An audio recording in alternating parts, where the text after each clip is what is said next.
This episode of Co-op is brought to you by GoDaddy, GameSpy, and Squarespace.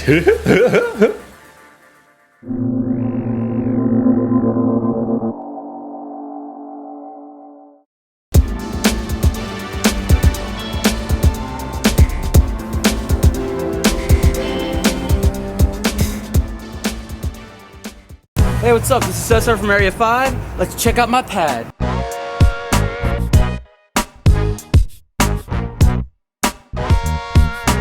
So I'm building an arcade cabinet. I just got the guts ready right now. But I got a monitor hooked to a main computer that's running pretty much every arcade game you could ever play. First thing I hooked up when I first got my arcade cabinet working was Alien vs. Predator. Gotta play that. This is the kitchen. This is where I make my gamer grub, prepare my lunch every day for co-op. I have my Fallout 3 Vault-Tec lunchbox ready for lunch. I got a sandwich. Always necessary. I got my drinks, and sometimes pack a little salt, a little pepper, you know, season the drinks. I've got my one piece of artwork. It's this Kirby painting. Got it at Giant Robot. I don't know who painted it, but it's pretty awesome.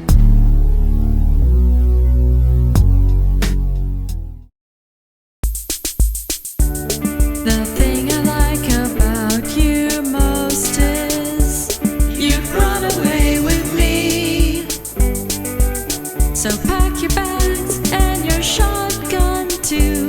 We might run into zombies.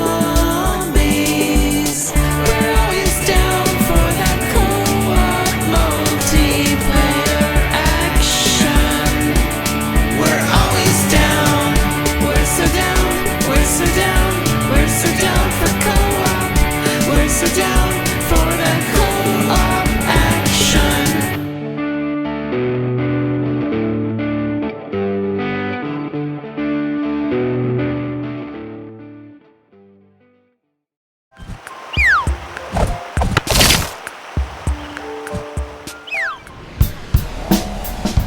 The original Wii Sports, I took it home. You know, it was bundled in with the Wii, right? It was a good filler until I got a full game. Yep. But it wasn't like the packing game like the back in the when they packed in Mario Brothers. Wii Sports was a little tiny product that was basically a way of introducing you to using the Wiimote and understanding how the Wii works. This is more like a robust retail product that is showing you how to use their next peripheral that they've added on with the Wii Motion Plus that it comes bundled with. And the Wii Motion Plus is amazing.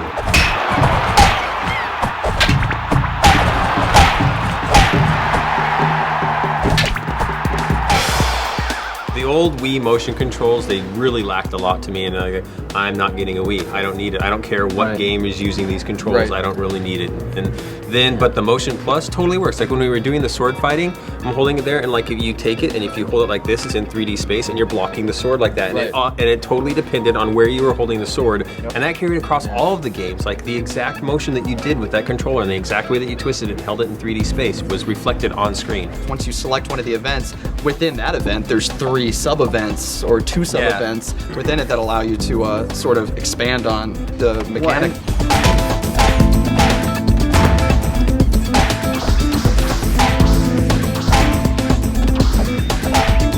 Challenging was good, the player-on-player matches. You know, you have your Wii's representational of each other, and you fight each other. I mean, your Mii's representational of each other. You're fighting each other. You know, you get to whack each other in the face, whatever. That's a ton of fun in the first place. And it really showed how robust it was once it got to the survival mode, where you have hordes of your Mii's coming at you. You know, every now and then it makes one of your friends, one of your, you know, a Rob comes by with 3 life bars, and he's skillfully dodging and attacking, and I have to fight him, and you beat the boss, and then you reach another stage. And I don't even know how many stages there were, but you know, it's all throughout the island where you face these hordes of enemies.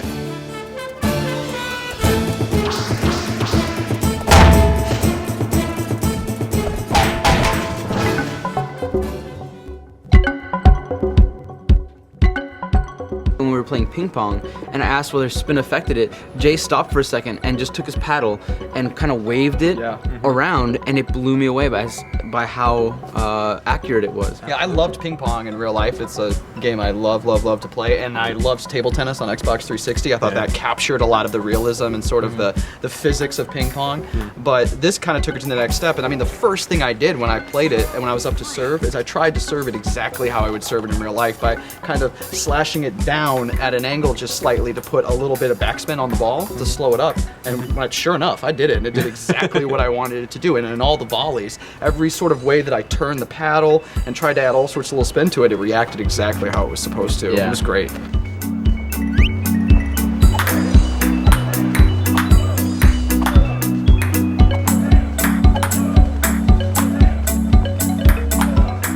And then there was the frisbee golf one, the disc golf. That was super fun. That's good. I'm gonna play a lot of that. Yeah, like choosing like clubs, choosing your different style of frisbee, and I guess they actually do that in real frisbee golf. Yeah. Like, I didn't know that, but yeah. And so you have like your driver disc, and then you have to hold it exactly level when you throw it if you want to throw it level. Right. And then you release it at the right time, and that was another situation where you could do a casual or a professional control. Like the casual control is you just throw it and it knows when to let go. Levels off for you. Well, and the professional one is like you hold down the B, you hold down the trigger button, and then you decide when to let it go. It did the same thing with like the wave race one, the jet ski one. Yeah. That one you could be really subtle with it, with like the thrust forward and everything, or you could just like steer it and go. Yeah, my arms got a little bit tired holding it. I mean, I'm sure, I mean, at the time we're standing up in front of a television. It's our first time doing it. And I kind of did it the same way I first played other Wii games. You have your arms all the way out and you're kind of like a little awkward. And I'm sure if I was just sitting on a couch, it'd be fine. But yeah, holding it like you would hold two handlebars on and having that turn, it's just the way the wave sort of affected your rhythm, and just once again how responsive it was with the Wii Motion Plus, like every little turn was a carve, or every little crank was more throttle, like it was really responsive,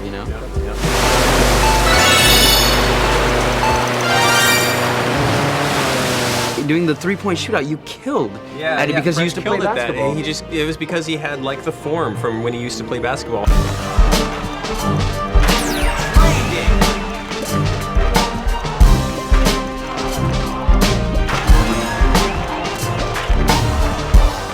They did two things really, really well. One, you don't have to press a button to release the ball.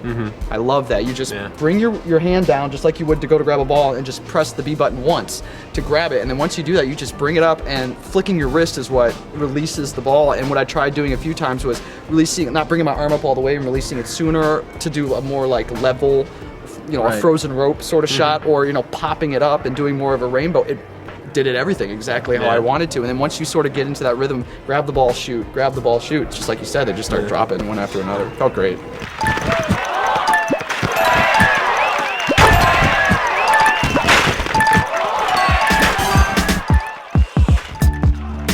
I think it is true that Wii Sports was a tech demo, and Wii Sports Resort is a tech demo to a certain degree, so it's something that developers can look at and can be like, I can design a full game around any of these concepts.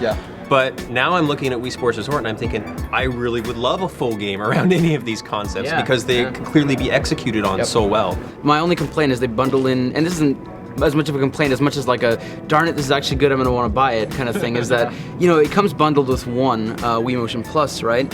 Most of these are 2-player games. Most of these are 2 to 4-player games that are immensely fun, like the original Wii Sports was, to play in groups. And I'm gonna easily want to purchase another, Wii Motion Plus. All of these games are not meant to really play by yourself. That's not where you're gonna get the longevity out of it. So yeah, I kind of wish maybe they would have bitten the bullet a little bit here and put in 2 motion pluses with the game. I think that would have been a much more effective bundle. True. Having said that, having this is, I mean, we played 6, 7 of the 12 main categories. I mean, there's a ton, and that was in an hour. And they all have something. They all have their own variations on the same thing. So it's more like, it's not really 12 games. It's more like a ton of content. So I mean, for $50 with the Wii Motion Plus, I mean, it's a steal. It's a great like deal, I said, it's not as much of a gripe as much as, damn it, this is actually good. I'm gonna want to spend more money on it. Kind of a complaint. So definitely. What can I say? Starting at less than $5 a month, web hosting from GoDaddy.com includes 99.9% uptime, 24/7 support and free access to GoDaddy Hosting Connection, the place to quickly install over 50 free applications like WordPress, Joomla, Drupal, OS Commerce, and more. Plus, enter code CO6 when you check out and save an additional 20% on any 1, 2, or 3-year hosting plan. Some restrictions apply. See site for details. Get your piece of the internet at GoDaddy.com.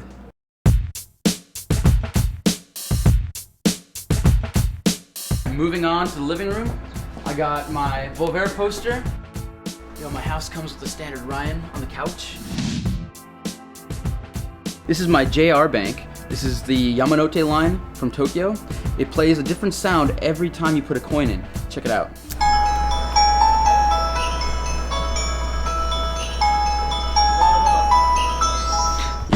Moving on, I have my stack of DS games here. I got my TV right here, 56-inch DLP. I've got a Wii, I've got a 360, I've got a PS3, and I've got a Mac Mini. I've got an Xbox 360 HD DVD drive for one reason, and one reason only. Big Lebowski on HD DVD. It's my Bible right here. Filmmaking Bible. It's my Xbox 360 shelf. Got my PS3 games right here, MotorStorm, Burnout, Uncharted, Got my movies. I got 21 Grams, Batman Begins. I got Red and Blue. I've got Signs, Requiem for a Dream, and Pi. Twice the movies, half the bit rate. I like to keep my space pretty clean, You notice there aren't any remotes, any controllers, no nothing. This table's pretty clean, but check this out. All the controllers you need if you need to play Xbox, Wii, PS3.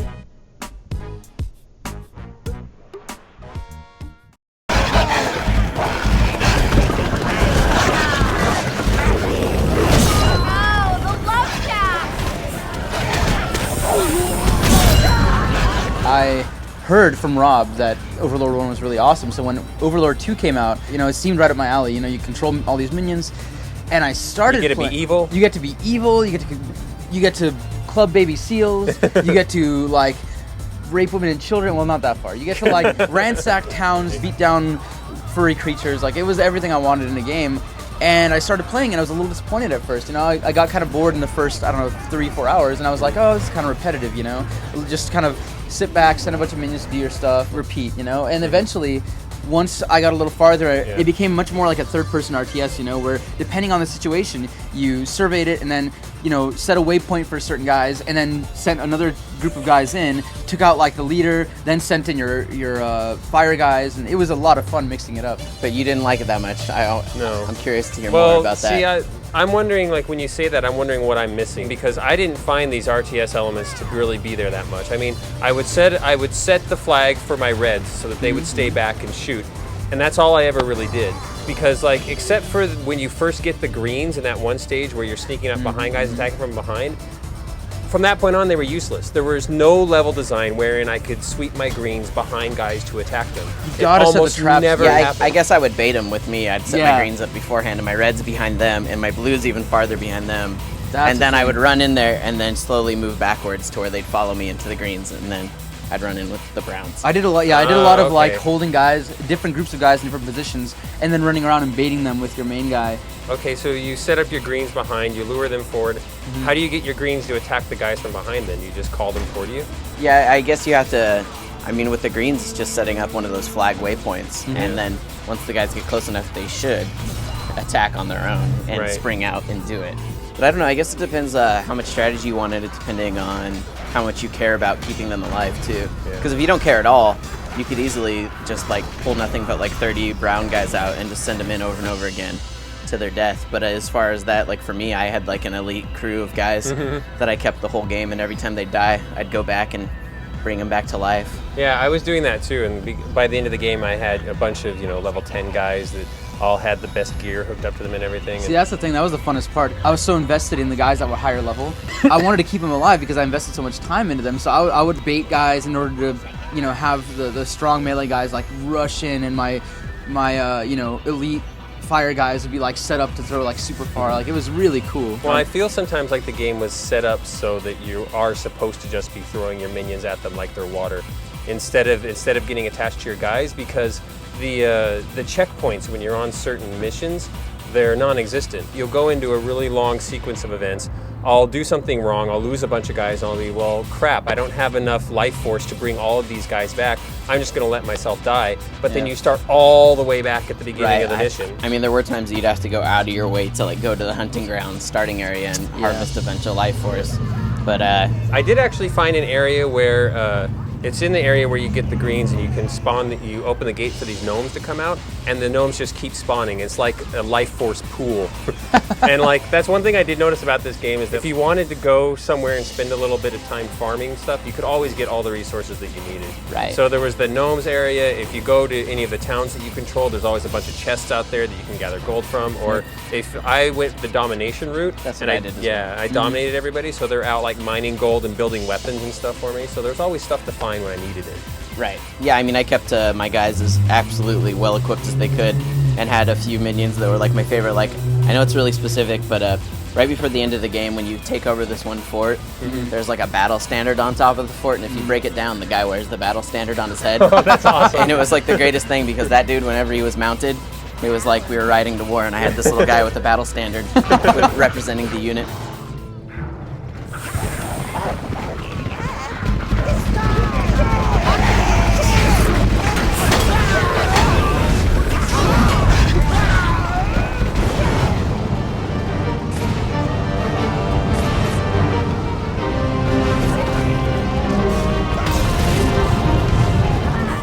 Mounts are a pretty cool addition to the game too. Those weren't in the original one at all. Although really? I do feel like in a way they were at times underutilized for like puzzle solving. Like the green ones, they show you like, hey, these guys can go up walls.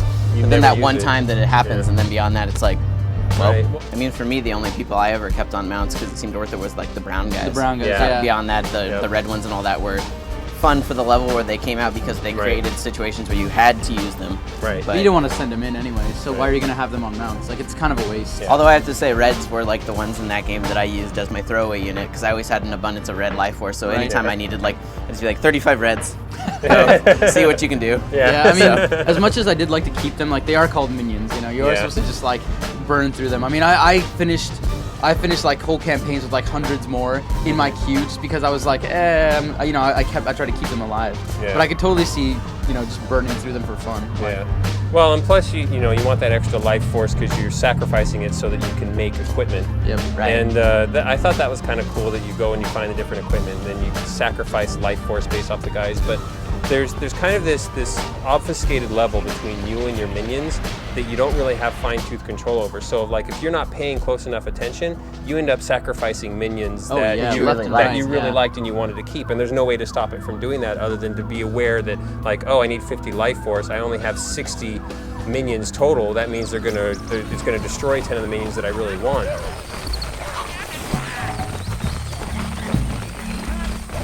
The levels that in it, there's no reason to go back to them. I mean, it says like, yeah, you can go back and you can find, like once you get blues, go back to a level and find an extra thing that you can only get with blues. But the levels themselves, there's nothing in them.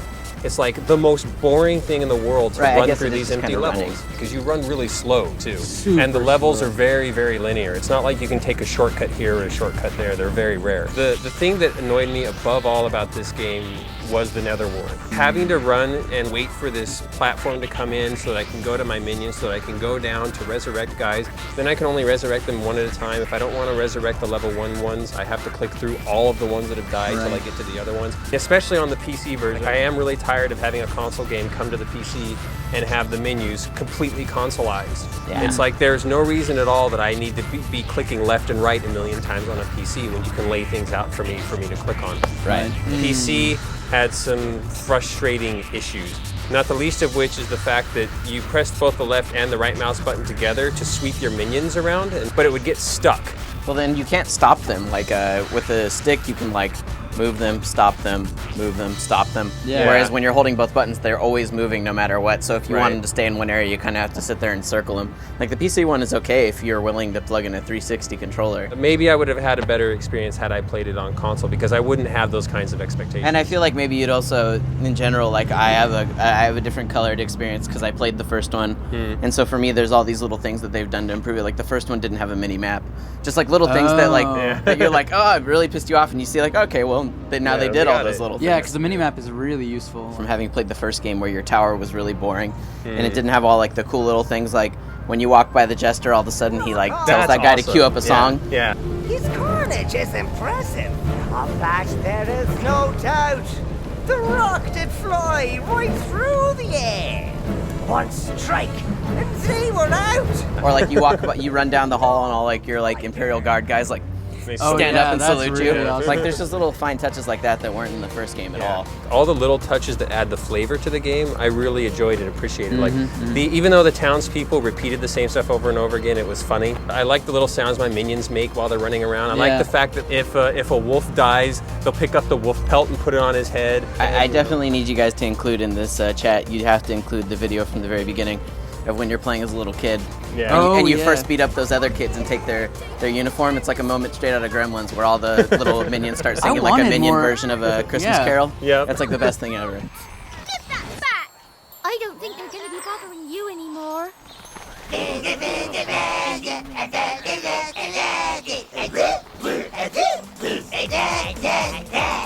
I mean, overall, I liked it a lot. Yeah. And I definitely think, it is very much a console game. So PC people, I think, kind of are, in a way, I think it is the weaker experience, despite the fact that it is much better looking. When you get your mistresses, the only real purpose to them is that you can make your tower look different. Yeah. Or at the end of the game, they give you a specific type of mount associated with that mistress. It's true, although I was disappointed you couldn't really, I mean, I don't mean to make this sound the right way, but you couldn't do anything with them. There was no God of War moments. It's true. Yeah, I mean, I would Well, go to my quarters and nothing would happen. Well, there was, if you bought all of the items for one woman, then there was a cutscene where sexual intercourse was implied due to the shaking of the realm. That's okay. Your evil overlord prowess. I guess that's okay. Yeah, my overlord definitely used his mistresses more as a beard to hide the fact that he didn't have a sex life.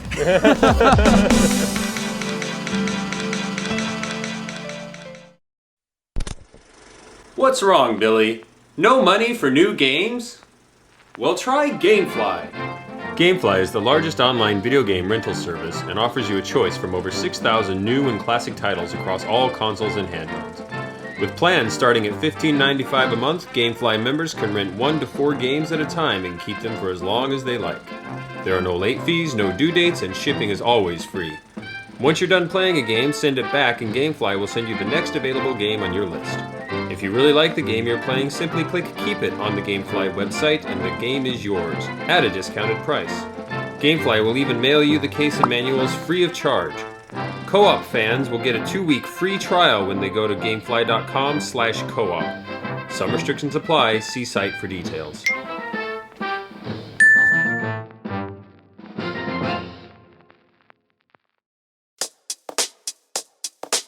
No, I want you to play this, actually. You know, I can tell you about it, but really, you just have to try it. All you have to do is put your right thumb is a gas pedal, the left thumb is brake, and then tilt the steer. Whoa, whoa. More touchy than I thought. Yeah, I have the sensitivity set pretty high.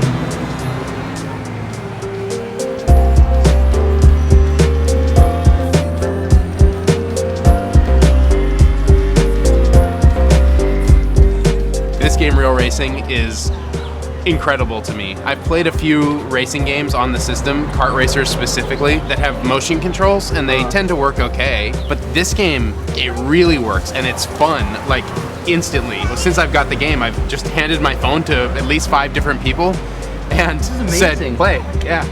It really will blow your mind. The controls feel really solid. When you start the game, they have the something called brake assist. They have it set pretty high. It's like there's a slider bar, and it was set at like halfway or more. It slows you down as you're approaching corners, so that you don't have to worry about braking as much. And it's probably good for people hopping in, because when you hop in, you'll be like, wow, I can actually make it around this track. Your first race is like a kind of like a qualifying lap. There's no other racers on the track with you, and you're just like going around and making each turn, and it works. You're like, wow, this totally works.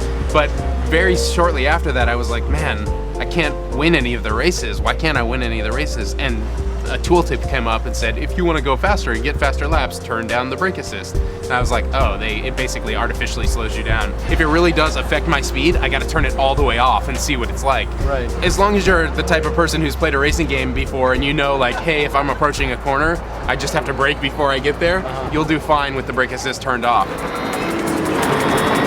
The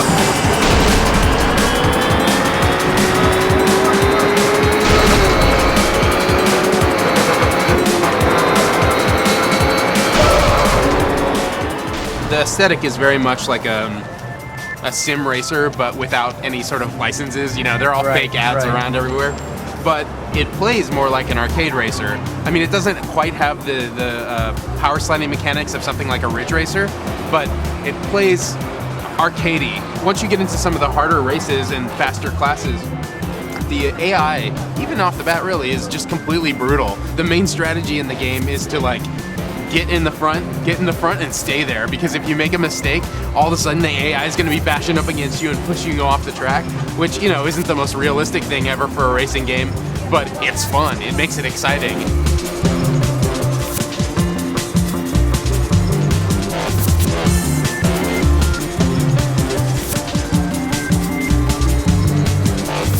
There's several different challenges that are like three races long, and you know, you win the 3 races and then you get a gold medal, that sort of thing. I think there's around 10 of those type of challenges, and then there's 3 difficulty settings for each of those. Okay, so it's like very standard progression to a like regular racer. Exactly. It feels like a very basic racer from like the PS1, early PS2 era. But the thing is that it's that on your phone. Yeah, if anything, this is the first real console-like experience I've seen on the iPhone. I mean, it's the sense of speed is there, the graphics combined with the frame rate, like it's really solid. I think it's easily worth the $10 price tag. It's made by Firemint, the people that made Flight Control, which is another great game. But if I remember correctly, that game's 99 cents or $2 or something like that. 99 cents. So, you know, it's like almost on the complete opposite end of the iPhone gaming spectrum. It's a remarkable thing to be able to just hand it to someone and they're going to be able to play it because the controls are really intuitive. And that's what it has going for it over one of these old school console racers is, you know, I would argue that the motion control is slightly more intuitive. It's one-to-one. It works perfectly, you know, and that's what's so impressive about it. Real Racing is a good game for iPhone to just like hand to someone and say like, look at what my phone can do. Right. Look at the capacity that this has as being a platform. Yeah. What if life was like Squarespace? Squarespace is a publishing system for anyone looking to build a blog, portfolio, or any kind of website. Squarespace offers a uniquely flexible tool for just about anyone, no coding experience required, to build high-end, complex websites with the same functionality and uniqueness that you find on some of the highest trafficked pages on the web. Good taste not included. Sign up today and use promo code COOP.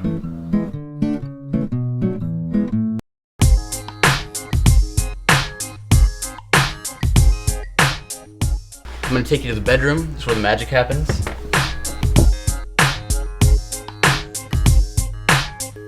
Got my Parappa the Rappa. You might remember this from the 1UP days. One thing I pride myself in is my collection of consoles. I have NES. I got the Dreamcast. I got a spare 360 right here. I've got a PS1 Blue. I've got a Sega Genesis with Aladdin in it. I've got a Super Nintendo with Super Metroid and a Game Genie. I've got an original Xbox. I've got a PlayStation 2, a PS1. I've got a 3DO Test. I've got a Sega Saturn, another PS1, and all by itself right here, a lonely little DS Lite. With all the games and technology, you know, it's pretty cool, but it can be a bit daunting sometimes. And when I need an escape, I can always count on my roof to come out and hang out with the guys. What's up, guys? What's going on? What's up, man? Woo! Cheers. Cheers, dude. You know, my place, it's all right. Got an awesome view of the city.